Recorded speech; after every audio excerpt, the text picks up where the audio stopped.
The doctor slipped me a secret note that read, "Don't go home. Run." That night, I discovered my own family was planning to have me committed to a nursing home to steal everything I had. But what they didn't know was that I had a secret that would change their lives forever. My name is Martha Caldwell, and I'm 70 years old. For 45 years, I thought I had raised a loving son. Benjamin came into my life when he was just 2 years old, an abandoned boy my husband and I adopted. With all the love in the world, I gave him everything. An education, affection, and years of sacrifice. When my husband passed away 10 years ago, Benjamin became my only family along with his wife Alina and my granddaughter Olivia. But that Tuesday, during what should have been a routine doctor's appointment, my world fell apart.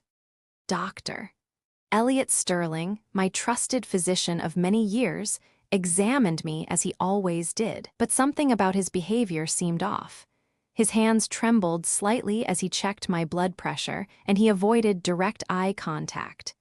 "Everything looks good, Mrs. Caldwell," he said, his voice strained.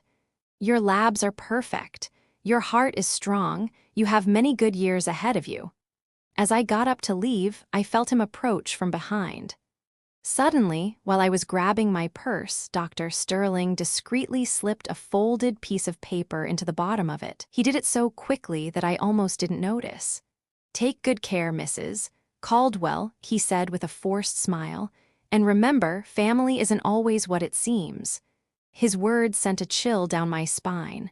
What did he mean by that? Why had he given me that note so secretly? I left the office with my heart pounding, but I decided not to read the note until I got home. During the cab ride, 1,000 thoughts crossed my mind. Dr. Sterling had never acted so strangely.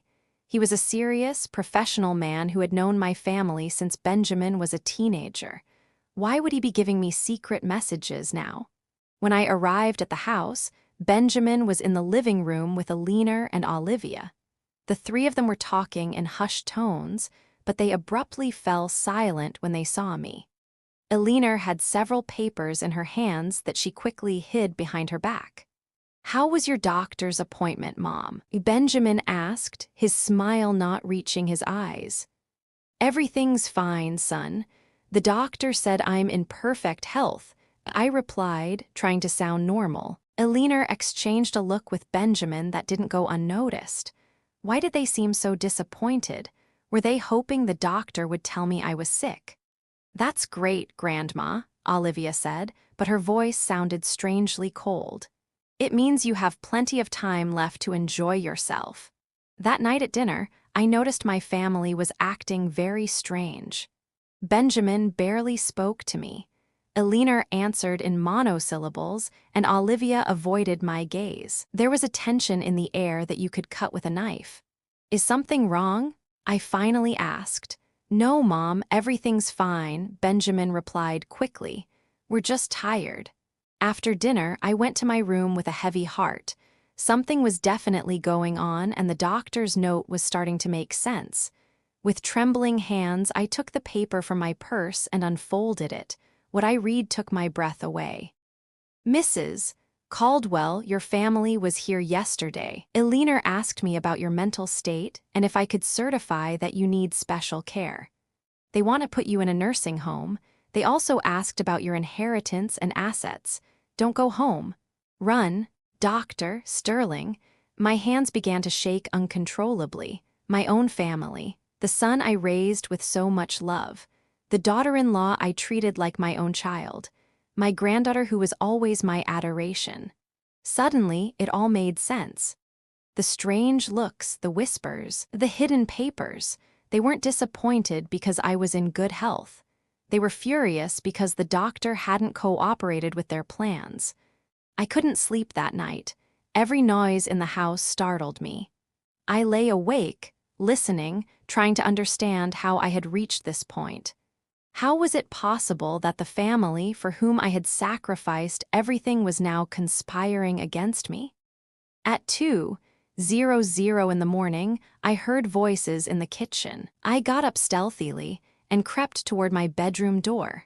I could clearly hear Benjamin, Elena, and Olivia talking in low voices, but loud enough for me to understand every word. The damn doctor wouldn't cooperate, Elena said with irritation. I explained to him that the old lady is losing her mind, that she sometimes doesn't recognize anyone, that she leaves the gas on, but he insisted she's perfectly fine. Relax, my love, Benjamin replied. We'll find another doctor, one who's willing to sign the papers we need. But what do we do with her in the meantime? Olivia asked. I already booked my spot at the college in the U.S. I need that money now, not in 5 years when she finally dies of old age. Olivia, don't talk like that, Benjamin scolded, though without much conviction. You have a point, though. We need to act fast. The house is worth almost $500,000, and with her pension and savings, we could live comfortably until she dies, Elena finished coldly. Look, I didn't join this family to take care of a senile old woman. I married you because I thought you'd inherit soon, but it's been 10 years and she's still here spending our money. Our money? I repeated silently, feeling rage start to grow in my chest. All my money earned with my and my late husband's sweat, they saw as their own. Tomorrow, I'm going to talk to the lawyer, Benjamin continued. I'm going to ask if we can have her declared incompetent without a doctor. There has to be a way. And if that doesn't work, Elena added, we can always make her life impossible until she decides to go to a nursing home herself. Take away her TV, don't cook for her, treat her like what she is, a burden. Mom, don't be so cruel, Olivia said. But then she added, though the truth is, I'm already tired of pretending to love her. She's always there, butting into our conversations, asking why we're out so late. It's insufferable. My legs began to tremble.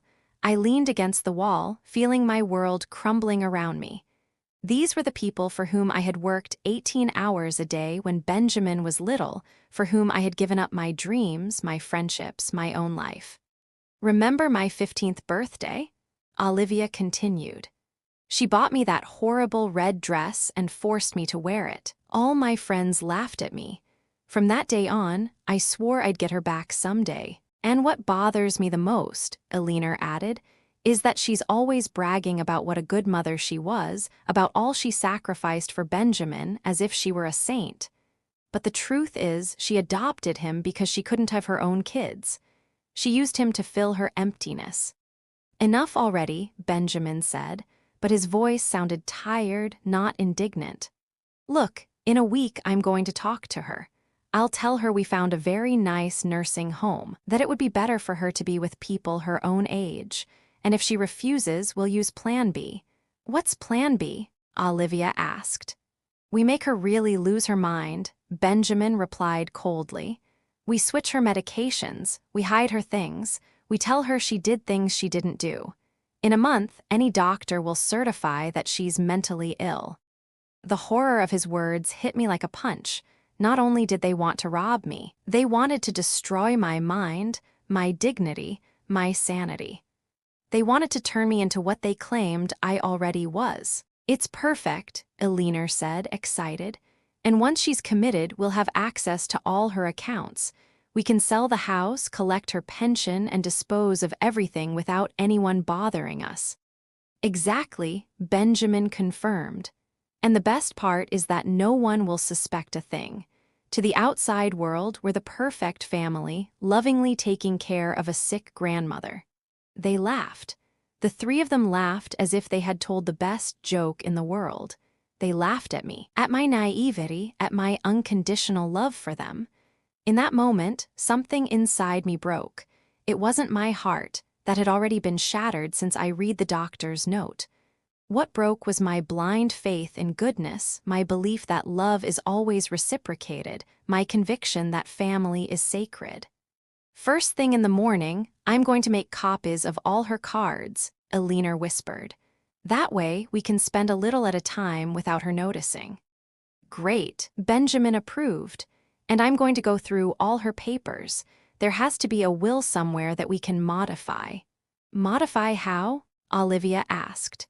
Let's just say that Grandma, in her mental confusion, decided to leave everything to us because we're the only ones who care for her, Benjamin explained with a smile in his voice.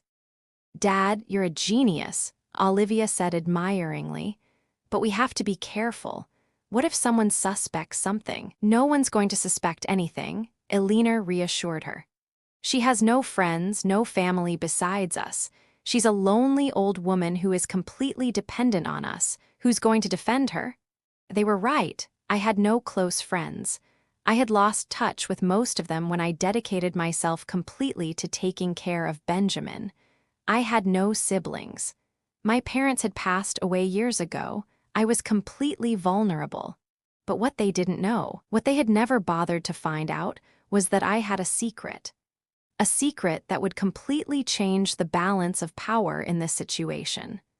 When my husband died, he left me with more than just love and memories.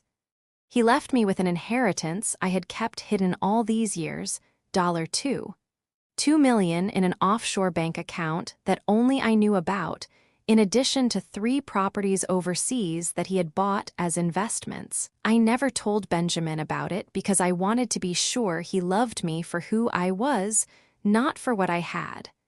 I wanted him to build his own life, to be independent. But now I realized I had been a fool. He had never loved me. He had just been patiently waiting for me to die so he could inherit the little he thought I had. Well, Benjamin said finally, I think we're all clear. Tomorrow we put the plan in motion, and remember, in front of her, we have to keep being the loving family we've always been. Of course, Elena replied. I'm an excellent actress. I can fake loving her for a little while longer. I heard their footsteps retreating toward their rooms. I stayed there, frozen, with the doctor's note clutched in my hand. He was right. I had to run. But I wasn't going to run like a scared victim. I was going to run like a woman who had just woken up from a 45-year-long dream. I was going to run to plan the most perfect revenge they could ever imagine. I spent the rest of the night planning. I didn't sleep for a minute, but for the first time in months, I felt completely awake. I knew I had to act fast and intelligently. They had underestimated the senile old lady, but they would soon discover they had woken up the wrong woman. At 5:00 in the morning, when I was sure everyone was asleep, I silently took out my smallest suitcase and packed only the essentials: personal documents, a few changes of clothes, my medications, and most importantly, the little notebook where I had written down all the details of my secret accounts. Before leaving, I decided to do something that would give me an advantage in the future. I took out my phone and activated the voice recorder. Then I pretended I had forgotten something and walked back through the house, making sure to pass near Benjamin and Elena's room. As I expected, they were already awake, whispering about their plans for the day. Elena was talking about making copies of my cards, while Benjamin mentioned his appointment with the lawyer to ask about the declaration of incompetence. Do you think she suspects anything? Elena asked, worried. Impossible, Benjamin replied. She's too old and trusting. Besides, what could she do? She has nowhere to go. She has no money of her own. She has no friends. We're all she has. It's pathetic, Elena added with contempt. A 70-year-old woman who is completely dependent on us. Sometimes I feel sorry for her, but then I remember she chose this life. She could have remarried after her husband died, but she chose to stay here being the perfect grandmother. And now she's going to pay for that decision. Benjamin concluded coldly, perfect. I had recorded enough material to sync them. After that, I put the phone away and finished getting ready to leave. I left a note on the kitchen table that said, "Gone to run some errands. I'll be back later." Martha, I knew they wouldn't suspect a thing. After all, a senile old woman going on a strategic escape wasn't a possibility they had considered. I took a cab to the nearest bank. It was Wednesday morning, and I knew I had a few hours before my family would realize something was wrong. At the bank, I withdrew a considerable amount of cash and verified that my secret accounts were intact. The teller, a young woman named Patricia, looked at me with curiosity when I asked to withdraw $5,000 in cash. "Are you sure, ma'am? That's a considerable amount to carry around in cash," she said with genuine concern. "Completely sure," I replied firmly. "I have some personal matters to take care of." After the bank, I took another cab to the most elegant hotel in the city. I knew I needed a place where I would feel safe while planning my next moves. The Grand Imperial Hotel was perfect, discreet, comfortable, and with services that would allow me to maintain my privacy. "How long will you be staying with us?" the receptionist, an elegant woman in her 40s, asked me. "I'm not sure," I replied. "It could be a week, it could be several months. It depends on how certain family matters unfold." She nodded with professional understanding and assigned me a suite on the 10th floor. As I went up in the elevator, I felt a mix of terror and excitement. For the first time in decades, I was making decisions just for myself. The suite was beautiful, spacious, with a view of the city, elegantly decorated, and equipped with everything I needed. I sat on the living room sofa, and for the first time since the night before, allowed my emotions to overwhelm me. I cried. I cried for the 45 years I had dedicated to raising a son who saw me as an obstacle. I cried for the humiliations I had endured without realizing it. I cried for the woman I had been before I became the perfect grandmother they despised. But after crying, I wiped away my tears and began to plan. I took out my notebook and started making a list of everything I needed to do. First, contact my financial advisors overseas to activate my accounts. Second, hire the best lawyer in the city. Third, find a private investigator who could help me document everything my family had done and was planning to do. At 2:00 in the afternoon, my phone started to ring. It was Benjamin. "Mom, where are you? It's 2:00 in the afternoon and you haven't come back." His voice sounded worried, but I could detect the irritation beneath the concern. "I'm fine, son," I replied calmly. "I decided to take a day for myself. It's been a long time since I did that." "A day for yourself? What does that mean? Where exactly are you now?" His voice was clearly annoyed. "I'm in the city taking care of some things I needed to do." I lied partially. "Don't worry, I'll be back when I'm finished." "Mom, this isn't like you. You always let us know where you're going. Eleanor is worried and so is Olivia. We need to know where you are." For the first time in years, I detected something in his voice that surprised me, panic. He wasn't worried about my well-being. He was worried because he had lost control over me. "You know what, Benjamin?" I said with a calmness that surprised me. "I'm 70 years old. I think I'm old enough to make my own decisions about where to go and what to do." There was a silence on the other end of the line. "Mom, you're scaring me. You don't sound like yourself. Are you taking your medications?" he asked, and in that question I could hear the beginning of their strategy. He was already planting the seed that I was not mentally well. "I'm perfectly fine, son. I've never been better," I replied and hung up. I immediately turned off my phone. I knew they would call me obsessively, and I needed peace to do what I had to do. That afternoon, I hired the most prestigious law firm in the city. The head attorney, a man in his 50s named Dr. Graham Montgomery, received me personally when I mentioned the amount of money I was willing to pay for his services. "I need complete legal protection," I explained. "My family is trying to have me declared incompetent to take control of my assets, but I have recordings that prove it's a conspiracy." Dr. Montgomery listened carefully as I played the recordings I had made that morning. His expression grew more and more serious. "Mrs. Caldwell, this is very serious," he said finally. What your family is planning constitutes elder abuse, conspiracy to commit fraud, and potentially forgery of documents.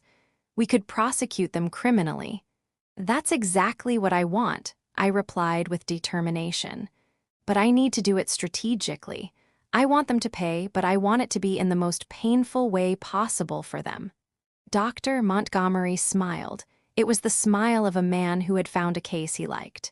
Mrs. Caldwell, I think you and I are going to work very well together, he said. I'm going to assign my best team to your case, but I need you to tell me everything, absolutely everything.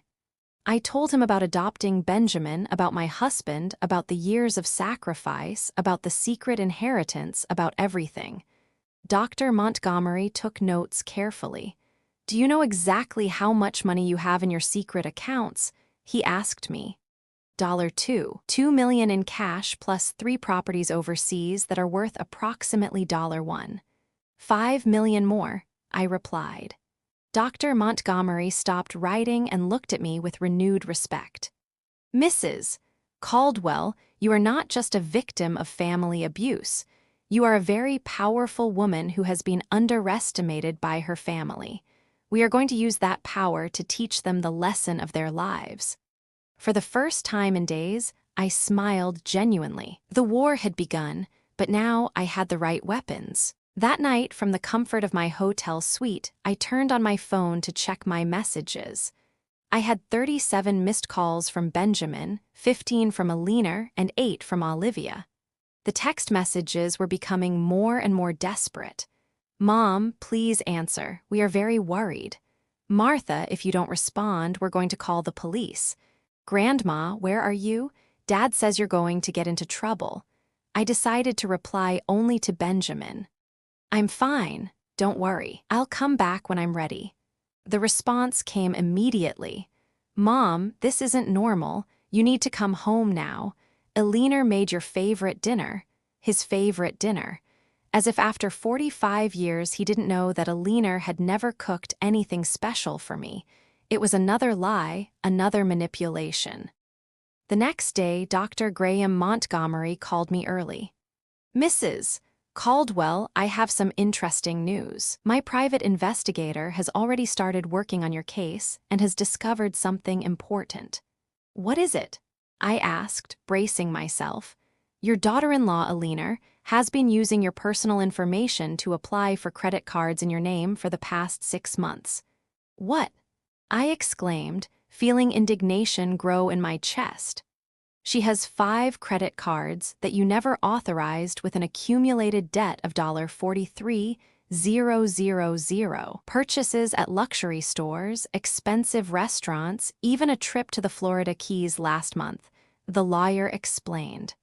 But I never went to the Florida Keys, I said, confused. No, ma'am, they went. Your family took a week-long vacation using your money while they told you they were going to visit Alina's sick mother. The memory hit me like a slap. I remembered that week perfectly. Alina had cried, saying her mother was very ill and they needed to go and take care of her urgently. I had given them money for the trip in addition to what they had already stolen with the fake credit cards. Dr. Montgomery, what else did your investigator discover? I asked, fearing the answer. Your son Benjamin lost his job 8 months ago, but he never told you. He has been living off your savings and pension. We also discovered that he has already contacted 3 different doctors, trying to find one who is willing to certify that you suffer from senile dementia. Each revelation was a deeper stab.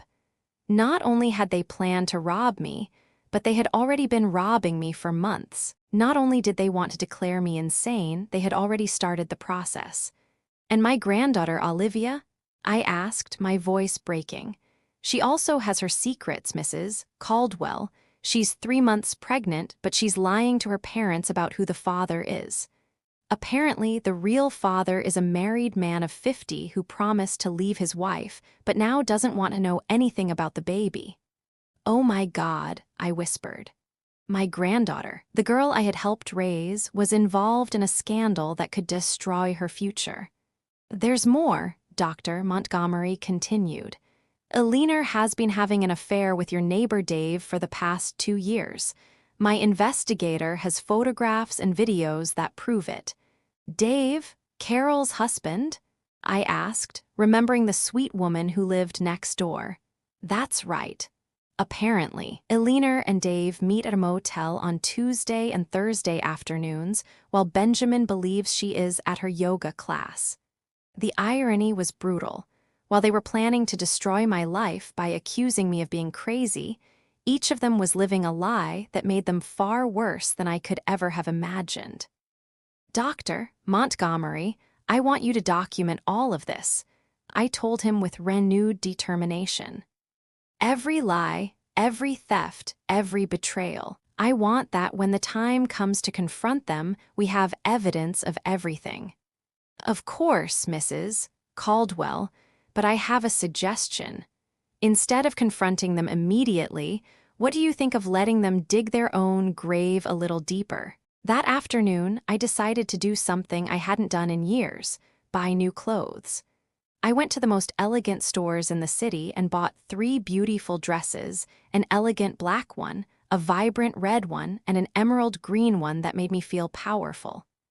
I also bought new shoes, a genuine leather handbag, and even got my hair done at the city's most exclusive salon. The stylist, a young woman named Sophia, worked on my hair for 3 hours. "Ma'am, you have beautiful hair," she told me as she worked. "Why have you neglected it so much?" "Because for a long time I thought it wasn't worth taking care of myself," I replied honestly. I thought my only function was to be the invisible grandmother who takes care of everyone else. "Well, those days are over," Sophia declared firmly. "When I'm done with you, you're going to look like the queen you've always been." And she was right. When I looked at myself in the mirror, I didn't recognize the woman looking back at me. My hair had a modern, elegant cut with highlights that brought light to my face. I looked powerful. That night, having dinner in the hotel restaurant, I decided to call Benjamin. "Mom, finally, where the heck have you been?" His voice sounded furious, not worried. "Taking care of myself, son," I replied calmly.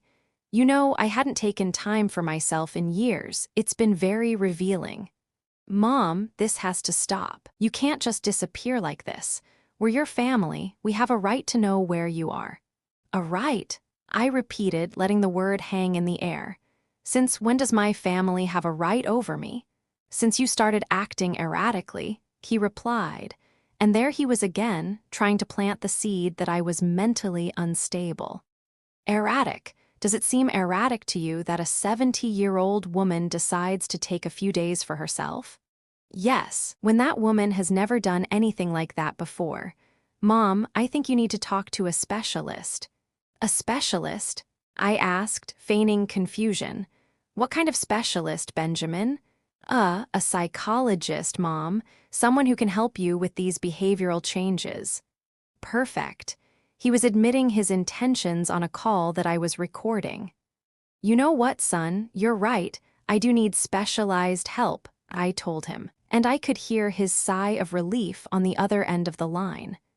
"I'm glad you understand, Mom." "Yes, I understand perfectly. I need a specialist in family fraud, a specialist in elder abuse, and a specialist in psychological manipulation, because that's exactly what you all have been doing to me." The silence on the other end of the line was deafening. "Mom, what are you talking about?" "I'm talking about the fact that I know everything, Benjamin. I know about the fake credit cards Alina took out in my name. I know about your plan to have me declared incompetent. I know about the doctors you've contacted. I know everything." "Mom, that's ridiculous. I don't know what you're talking about. I think you really need medical help." "You know what else I know, Benjamin? I know you lost your job 8 months ago and that you've been living off my money while lying to my face. I know about the trip to the Florida Keys that you paid for with my stolen money. I know many other things that are going to surprise you a lot when you see them in court." "You're delirious," he said, but his voice no longer sounded sure. "Delirious? Last night I heard you planning how to make me really go crazy by switching my medications. Is that a delusion, too? This time the silence was even longer. Mom, come home. We can talk about this as a family.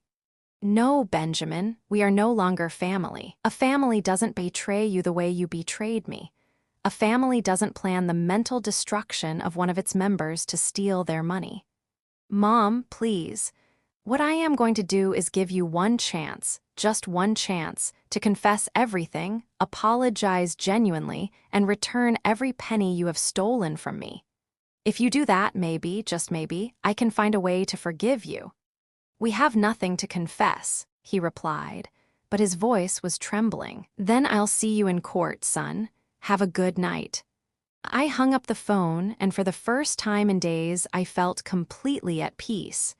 The war had been officially declared, and I had all the weapons. The following days were an emotional roller coaster. My phone wouldn't stop ringing with desperate calls from my family. First, they tried the love tactic, crying messages from Olivia saying how much she missed me, broken voices from Alina asking for forgiveness for any misunderstandings, and pleas from Benjamin begging me to come home to clear things up. When that strategy didn't work, they switched to fear and intimidation. Benjamin left me a voice message that said, "Mom, if you don't come back immediately, we're going to have to take legal measures to protect you from yourself. Your erratic behavior is forcing us to consider legal guardianship." But Dr. Graham Montgomery had prepared me for this. "Mrs. Caldwell, let them file the petition for guardianship," he advised me during one of our meetings. "It will be the best evidence we could have of their true intentions. Besides, we already have 3 independent psychiatrists who have certified that you are in perfect mental condition." Meanwhile, my private investigator had been very busy. Every day, I received new reports that left me more surprised than I thought possible. "Mrs. Caldwell," he told me during our Friday meeting, "your family has dramatically accelerated their plans since you disappeared. Yesterday, Benjamin went to your bank trying to access your accounts, saying that you had suffered a psychotic episode and that he needed to temporarily handle your finances." "And what did the bank tell him?" I asked. Fortunately, the bank manager is very professional. He told Benjamin that he would need official legal documentation to make any changes to your accounts. But Benjamin insisted so much that they had to ask him to leave. "There's more." "Yes," I asked, bracing myself again. "Alina has been selling your belongings. Yesterday, I saw that she posted several of your antique furniture pieces on an online sales page. She also tried to sell your jewelry collection to a pawn shop, but the appraiser refused because the pieces obviously belonged to an older person, and Alina couldn't prove she had authorization to sell them." My heart pounded. Those jewels were gifts from my late husband, unique pieces he had collected over decades. "And my granddaughter Olivia?" I asked with a lump in my throat. "She has been the most active of all. She's been telling her friends that you are suffering from advanced Alzheimer's and that the family is considering having you committed. She has also been using this story to borrow money from several acquaintances, saying she needs funds to pay for her grandmother's medical care." Each revelation was more painful than the last. Not only were they stealing from me, they were destroying my reputation and using my supposed illness to manipulate other people. But here's the most interesting part. The investigator continued. "Last night, the 3 of them had a meeting at your house with a man our sources identified as Paul Hayes, a document forger known in the city's criminal underworld." "A forger?" I asked, feeling my blood run cold. "Apparently, they are planning to create fake medical documents that certify your mental incompetence. Paul Hayes specializes in creating fictitious medical histories and forging doctors' signatures." This was much worse than I had imagined. Not only did they want to steal from me, they were willing to commit multiple serious crimes to do so. Dr. Montgomery, I said over the phone that same afternoon, I think it's time to accelerate our plans. If we wait any longer, they're going to have fake documents that could complicate things. I agree, Mrs. Caldwell. Are you ready for Phase 2 of our plan? Phase 2 was brilliant in its simplicity. Instead of confronting them directly, we were going to let them incriminate themselves publicly. On Monday morning, I got dressed in my new elegant black dress, put on my best jewelry, and headed to the city's most prestigious real estate office. I had made an appointment to view luxury properties, specifically homes worth over $1 million. Mrs. Caldwell, the real estate agent, a dapper man named Rick, greeted me. It's a pleasure to meet you. I understand you're interested in acquiring a high-value property. That's right, I replied with confidence. I'm looking for a house that reflects my new stage of life, something elegant, modern, with good security. Perfect. I have 3 properties that might interest you. What Rick didn't know was that my private investigator had coordinated everything perfectly. At 11 in the morning, exactly when we would be viewing the second property, Benjamin, Alina, and Olivia would coincidentally appear at the same real estate office. We were in the middle of a visit to a spectacular mansion when I heard familiar voices at the main entrance. "Excuse me," I said to Rick. "I think some acquaintances just arrived." When we went down to the main lobby, there they were, the 3 of them, dressed in their best clothes, talking to another real estate agent. "We're interested in selling a property," I heard Benjamin say. "It's my mother's house, but she's ill, and we have legal power of attorney to handle her affairs." "Power of attorney?" the agent asked. "Could you show me the documentation?" "Well, we're still processing the official papers," Alina replied nervously. "But it's just a matter of days. We want to get a head start on the appraisal process." "Hello, family," I said loudly from the stairs. The 3 of them turned around at the same time, and their faces of horror were worthy of a movie. Benjamin turned pale, Alina's mouth opened without making a sound, and Olivia literally took a step back. "Mom," Benjamin stammered, What are you doing here?" "The same thing you are, apparently," I replied calmly as I walked down the stairs. "Although I'm buying, not selling." Rick, my real estate agent, approached with a professional smile. "Do you know these people, Mrs. Caldwell?" "Unfortunately, yes," I replied. "This is my family, or at least that's what I thought until recently." "Mom, we need to talk," Benjamin said, trying to sound authoritative but failing miserably. "About what, Benjamin?" "About how you were planning to sell my house without my authorization? About the fake documents you're processing? Or about the power of attorney you just mentioned that doesn't exist?" The other real estate agent looked confused and clearly uncomfortable. "Excuse me," he interrupted. "But if there is a legal conflict over the property, we cannot proceed with any appraisal until it is resolved." "There's no conflict," Alina said desperately. "It's just that she hasn't been right in the head lately." "I'm not right in the head," I repeated loudly, making sure everyone in the office could hear. "Is that why I'm here buying $1.5 million house with my own money?" Rick's jaw dropped. $1.5 million, Olivia whispered.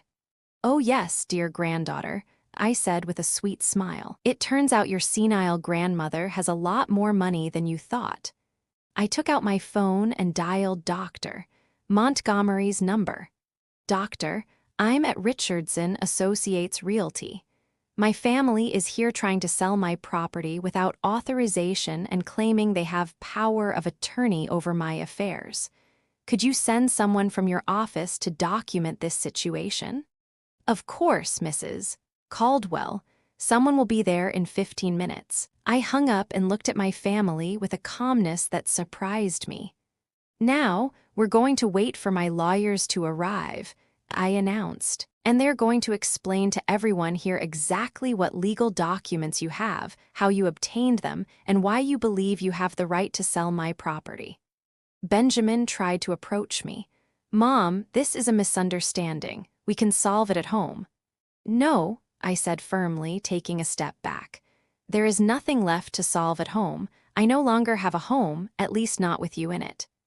Eleanor began to cry, but they were tears of panic, not sadness. Martha, please, we're family. Everything we've done has been for your own good. For my own good? I asked, raising my voice. Stealing my money with fake credit cards was for my own good.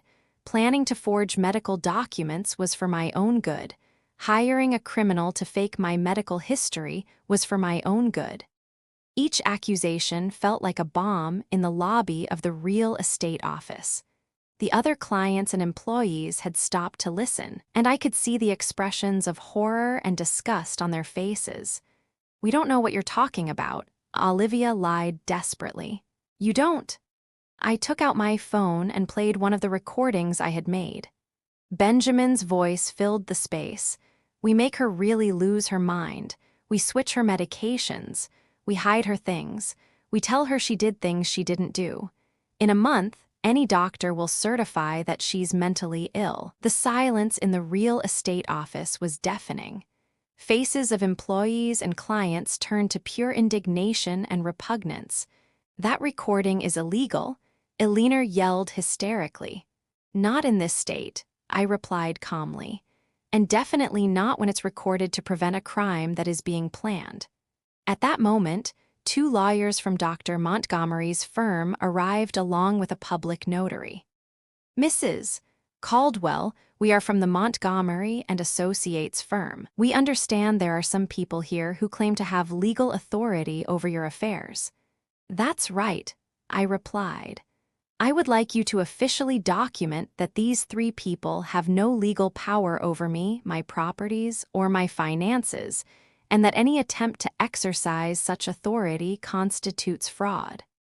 One of the lawyers addressed Benjamin. Sir, could you show me the documentation that supports your authority to sell Mrs. Caldwell's property? Benjamin opened and closed his mouth like a fish out of water. We're in the process of. In other words, they don't have any documentation, I declared, because they don't have any authority. What they do have is a criminal plan to steal everything I own. The public humiliation at the real estate office was just the beginning. When we left the building, my family followed me to the street, alternately yelling and pleading. Mom, wait, Benjamin shouted. Can't we fix this? It's all been a terrible misunderstanding. Grandma, please, Olivia cried. I love you, you can't do this to us. Eleanor, for her part, had completely changed her strategy. She no longer feigned love or concern. You're a bitter old woman, she shouted at me as I got into my cab. You've used us all these years. Benjamin gave you the best years of his life, and this is how you repay him. The best years of his life. I turned toward her from the cab window. Do you mean the years I worked 18 hours a day to support him? The years I gave up my career, my friends, my social life to raise him? Those years? You chose to adopt him, Eleanor snapped. No one forced you, and now you pretend we owe you eternal gratitude. I don't pretend you owe me gratitude, I replied with deadly calm. I just expect you not to steal from me, not to betray me, and not to plan to drive me insane to get my money. Apparently, that was too much to ask. The cab pulled away, leaving their shouts behind. That very afternoon, Dr. Montgomery summoned me with extraordinary news. Paul Hayes, the forger, had been an FBI informant all along. My family had walked straight into a federal investigation.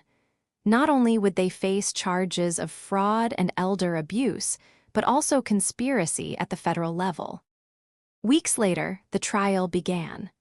The courtroom was packed with journalists, lawyers, and ordinary people who had followed my story online. Olivia, broken but brave, testified against her parents, exposing every lie, every betrayal. The jury needed only 2 hours to return their verdict, guilty on all counts. Benjamin was sentenced to 12 years in prison. Eleanor, 10. Their perfect mask of family love had shattered forever. And me, I was free. Free from betrayal, free from manipulation, free from the weight of a false family. With my inheritance secure and my dignity intact, I moved into a smaller but brighter home where I now live with Olivia and her child, helping her build a new life. I learned that blood alone does not define family. Family is loyalty, respect, and love. And sometimes, the bravest thing you can do is walk away from those who only bring darkness into your life. Now, at 71, I am living the fullest life I've ever had. I travel, I read, I help other elders facing the same dangers I did. And every night, I thank life for the second chance it gave me. Dear friends, thank you for staying with me until the very end of this story. Sparkling heart, may you always find strength in yourself, may you protect your dignity, and may you surround yourself only with people who truly love you. I wish you good health, happiness, and a family filled with genuine love and respect. Cherry Blossom. With gratitude, Martha Caldwell.